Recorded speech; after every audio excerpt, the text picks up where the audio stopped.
आज हम बात करेंगे एक ऐसे टॉपिक पर जो सबके दिमाग में चल रहा है, बीएसएनएल वर्सेस जियो। आखिर सब बीएसएनएल क्यों कर रहा है भाई, जब जियो क्लियरली बेस्ट है। तो चलिए इस टॉपिक को थोड़ा गहराई से डाइव करते हैं। अभी भाई यूट्यूब पर ना लाखों वीडियो मिलेंगे जो जियो बायकॉट और कंपेयर कर रहे हैं जियो और बीएसएनएल को, और सबके सब बीएसएनएल को प्रायोरिटी दे रहे हैं। सारा सच और भूले हुए दिन याद दिलाएंगे।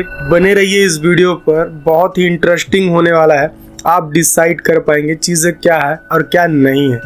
भाई लोग भूल गए वो दिन जब बीएसएनएल का सिम लेने में भाई 200 से 200, 250, 300, 400 तक लगते थे और बहुत महंगे रिचार्ज कार्ड्स भी मिलते थे। और जब हम जाते थे ना लेने भाई सिम, तो कितने पापड़ बेलने पड़ते थे, ये शायद जो एक्सपीरियंस किया हो उसे बखूबी पता होगा।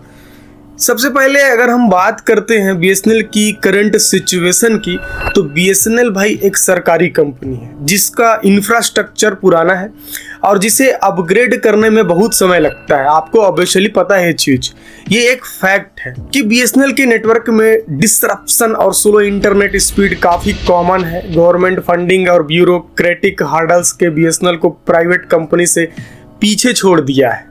भाई बीएसएनएल का कस्टमर सर्विस भी काफ़ी स्लो है और फेल्ड है। एक छोटी सी कंप्लेंट सॉल्व करने में ना कितना टाइम लगता है ये तो आप सभी जानते हैं। याद है ना वो दिन जब इंटरनेट का भाई कोई नामो निशान नहीं था। आज जियो के आने से ना जाने कितने क्रिएटर्स बने, इंटरनेट और सोशल मीडिया जैसी चीज़ों से जुड़ पाए। लेकिन अब क्या ही कहें लोगों को। अब बात करते हैं जियो की, तो जियो ने भाई 2016 में एंट्री मारते ही इंडियन टेलीकॉम मार्केट को रेवोल्यूशनाइज कर दिया। मुकेश अंबानी ने कहा था कि data is the new oil, और जियो ने ये प्रूव भी करके दिखाया है। हाई स्पीड 4G इंटरनेट को अफोर्डेबल रेट पर देना ये एक गेम चेंजर था। जियो का नेटवर्क पैन इंडिया है और कंपनी ने अपने इंफ्रास्ट्रक्चर को बहुत मॉडर्न और अप टू डेट रखा है।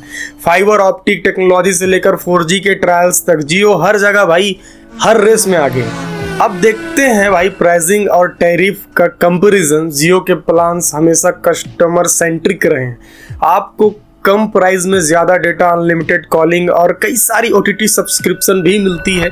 वही बीएसएनएल के प्लान्स कंपेयर करें तो कॉस्टली है और उनमें ज़्यादा बेनिफिट्स भी नहीं मिलते हैं। अब बीएसएनएल कॉपी करके कुछ अपग्रेड कर रहा है, तो वो पुराने टाइम पर ही क्यों अपने आप को अपग्रेड नहीं किया। देखिए सरकारी कंपनी है, मैं सरकार का विरोध नहीं कर रहा हूँ, लेकिन क्या हम सवाल भी नहीं पूछ सकते भाई, आखिर बीएसएनएल ने अपने आप को पहले अपग्रेड क्यों नहीं किया। अगर कर देता तो बताओ क्या उसके सामने कोई भी कंपनी, कोई भी टेलीकॉम इंडस्ट्री टिक पाता क्या।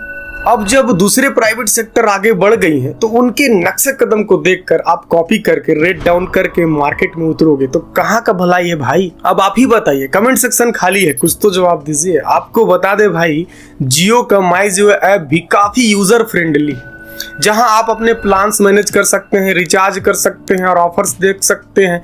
बीएसएनएल का ऐप और वेबसाइट इतनी रिलायबल नहीं है भाई। अगर मैं पर्सनली बताऊं ना, तो 9th क्लास में जब था मेरे पास बीएसएनएल का सिम था। एक बार मैंने पीओके कोड वाले ऑप्शन में चला गया और सिम ब्लॉक हो गया। उसको ओपन करने में भाई कम से कम ना 400 लगे थे, और अगर टाइम की बात करें तो 1 महीने से ज़्यादा। बार बार ऑफिस जाओ और लौट कर वापस आओ। आप बिलीव नहीं करेंगे, वो टाइम में 400 को अगर कंपेयर करें 10, 15, 16 साल पहले की बात है, तो आप खुद सोचिए, अंदाजा लगाइए। अब अगर कोई अपग्रेडेशन होता है अलग बात है। कस्टमर सेटिस्फेक्शन की बात करें तो जियो ने काफी अच्छा परफॉर्म किया है। हर तरफ से positive review, fast issue resolution और एक्सीलेंट कस्टमर सपोर्ट ने जियो को सबसे टॉप पर रखा है। बीएसएनएल के कस्टमर अक्सर अपनी कंप्लेंट्स को लेकर परेशान दिखते हैं। नेटवर्क इशू, स्लो इंटरनेट और बैड कस्टमर सर्विस ने बीएसएनएल को भाई काफी पीछे छोड़ दिया है। भाई इन फ्यूचर अगर हम कुछ संभावनाओं की अगर हम बात करें तो जियो ऑलरेडी 5G रोल आउट की तैयारी में है। जियो का फोकस हमेशा से इन्वेंशन और कस्टमर सेटिस्फेक्शन पर रहा है, जो कि भविष्य में भी देखने को मिलेगा। वहीं बीएसएनएल अभी भी 4G नेटवर्क को अपग्रेड करने में लगा हुआ है।